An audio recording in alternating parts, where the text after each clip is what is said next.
আমি আরেকজন পেশেন্টের হাজব্যান্ডের সাথে কথা বলবো, যিনিও দীর্ঘদিন ধরে কনসিভ করতে পারছিল না তারা, এবং সবথেকে আশ্চর্যের বিষয় যতবারই উনি কনসিভ করেছেন এর আগে ওনার ওয়াইফ ততবারই মিসক্যারেজ হয়ে গেছে। একটু বলুন। হ্যাঁ, এটা প্রায় বেশ কয়েক বছর হলো, অনেক বছর হলো, প্রায় 6 বছর হয়ে গিয়ে 7 বছরে অলমোস্ট পড়লো। আমরা আজকে কিটে টেস্ট করার পর যে রিপোর্ট আমরা পেয়েছি, এর আগে আমরা কখনোই স্যারের কাছে আসার পরেই আজকে ফার্স্ট এইরকম রিপোর্ট আমরা পেলাম এবং স্যারের সাথে আমরা দেখা করতে এসেছি। স্যার এবার তাহলে নেক্সট স্টেপ আমাদের কী হবে।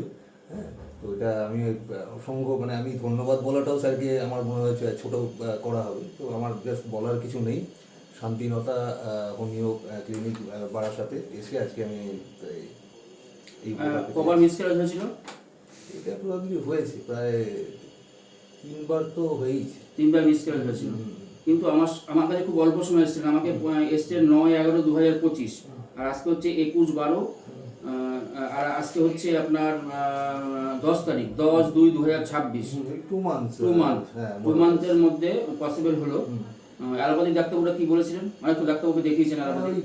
আলটিমেটলি শেষে আইভিএফ আইইউআই এগুলো সাজেস্ট করেছিলেন, ওইভাবেই চলছিল। তারপর আলটিমেটলি দেখলাম যে না, একবার গিয়ে দেখি স্যারের কাছে। আপনার বাড়ি কোথায়? আমার বাড়ি নৈহাটি। পেশেন্টের বয়স 34+, অর্থাৎ 35 বছর, প্রায় 35 বছর ধরা যেতে পারে। সেখান থেকে ওনারা বহু বছর ধরে ট্রাই করছেন, কিন্তু সম্ভব হচ্ছিল না। হোমিওপ্যাথিক ট্রিটমেন্টে আমি আগেও বলেছি সম্ভব, যেখানে অ্যালোপ্যাথিক ট্রিটমেন্ট অনেক খরচ সাপেক্ষ, তারপরে আইভিএফে এমনি সাকসেস রেট খুব কম, সেখানে হবে কিনা সেটাও বলা সম্ভব হয় না। সেখানে আমরা হোমিওপ্যাথিক ট্রিটমেন্টে খুব অল্প সময়ের মধ্যেই আমরা কনসিভ করছে পেশেন্টরা, এটা আমি আগেও বলেছি।